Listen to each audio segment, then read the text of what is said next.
យាយប្រកាសផ្អាកទទួលថតភាពយន្តព្រោះតែហេតុផលទាំងនេះតារាសម្ដែងភេទទី3ដែលមានភាពលេចធ្លោនាងយាយកំពុងតែបោះជំហានទៅកាន់ភាពល្បីឈ្មោះបន្តបន្ទាប់តារាមេធាត់គួរឲ្យស្រឡាញ់រូបនេះក៏កាក់កបមិនធម្មតាតាំងពីការសម្ដែងនិងការថតស្ពតមួយចំនួនតស៊ូជាមួយសិល្បៈតាំងជាតួសម្ដែងនៅតាមក្លឹបកំសាន្តនាពេលរាត្រីយាយបានសម្រេចគោលដៅដោយអាចឆក់ការតាក់ទាញទាំងផលិតករតាមផលិតកម្មនិងតាមបណ្ដាកម្មវិធីនានានៃប៉ុស្តិ៍ទូរទស្សន៍បើមើលទៅលើវិស័យភាពយន្តវិញតារារុះរីរូបនេះក៏ធ្លាប់បានប្រឡូកចូលតួសម្ដែងយ៉ាងឈ្មោះឈ្មោលដើម្បីពង្រីកទីផ្សារសិល្បៈបើទោះបីជាមានប្រវត្តិធ្លាប់ជាតួសម្ដែងតាមភាពយន្តបែបណាទំនងនាងអាចផ្អាកការថតភាពយន្តព្រោះមានតម្រុយការងារល្អៗជាច្រើនដែលយាយបានក្តោបនៅក្នុងដៃនេះបើយោងទៅតាមប្រភពអ្នកជិតដិតបានលើកឡើងក្នុងជំនួបចៃដន្យមួយកាលពីពេលថ្មីយាយបានទទួលស្គាល់ថានាងពិតជាផ្អាកថតរឿងសិនមែនបើទោះជាចិត្តនៅស្រឡាញ់នាងថាយោងទៅលើភាពមមាញឹកនាងមិនមានពេលគ្រប់គ្រាន់ចំពោះការថតរឿងដែលចាយពេលច្រើនថ្ងៃដែលមិនចង់ឲ្យមានបញ្ហាម៉ោងពេលជាមួយនឹងក្រុមការងារទៅផ្អាកសិន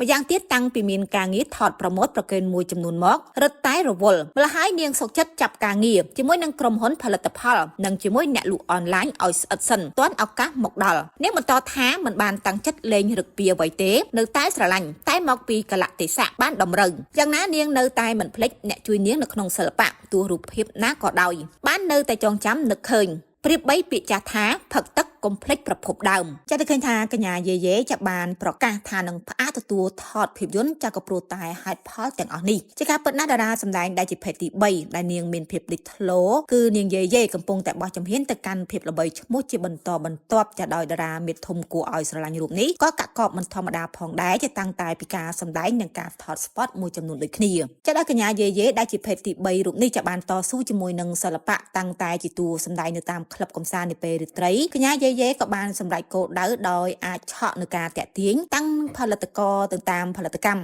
ទាំងផលិតករនៅតាមផលិតកម្មនិងតាមបណ្ដាកម្មវិធីនានានៃប៉ុស្តិ៍ទូរទស្សន៍ដូចគ្នាបើមើលទៅលើវិស័យភាពយន្តវិញតារារុះរាយរូបនេះក៏ធ្លាប់បានប្រឡូកចូលតួសម្ដែងយ៉ាងឈ្មោះឈ្មោលមិនធម្មតាដែរជាដើម្បីតែពង្រីកទីផ្សារនៃសិល្បៈបើទោះបីជាមានប្រវត្តិធ្លាប់ជាតួសម្ដែងតាមភាពយន្តបែបណាក៏ដោយជាទំនងនាងអាចនឹងផ្អាកការថតភាពយន្តសិនក៏ព្រោះតែមានតម្រុយការងារល្អៗជាច្រើនដែលពេលនេះយាយបានក្តោបនៅក្នុងដៃរបស់នាងនេះបើយោងទៅតាមប្រភពអ្នកដែលជិតស្និទ្ធបានលើកឡើងមកបែបនេះចានៅក្នុងជំនួបដ៏ចៃដន្យមួយកាលពីពេលថ្មីកន្លងទៅចាយាយក៏បានទទួលស្គាល់ផងដែរថានាងពិតជាធ្វើការផ្អាកថតរឿងសិនពិតប្រាកដមែនបើទោះជាចិត្តនៅស្រឡាញ់នាងថាយោងទៅលើភាពមមាញឹកនាងមិនមានពេលគ្រប់គ្រាន់ចំពោះការថតរឿងដែលចាយពេលច្រើនថ្ងៃនោះទេដែលមិនចង់ឲ្យមានបញ្ហាម៉ោងពេលជាមួយនឹងក្រុមការងារจะទៅផ្អាកសិនម្យ៉ាងវិញទៀតតាំងតែមានការងារថតប្រម៉ូទចាំមួយចំនួនមករឹតតែរវល់ម្ល៉េះហើយនាងសុខចិត្តចាប់ការងារជាមួយនឹងក្រុមហ៊ុនផលិតផលនិងជាមួយអ្នកលក់អនឡាញឲ្យស្អិតសិនទាន់ឱកាសមកដល់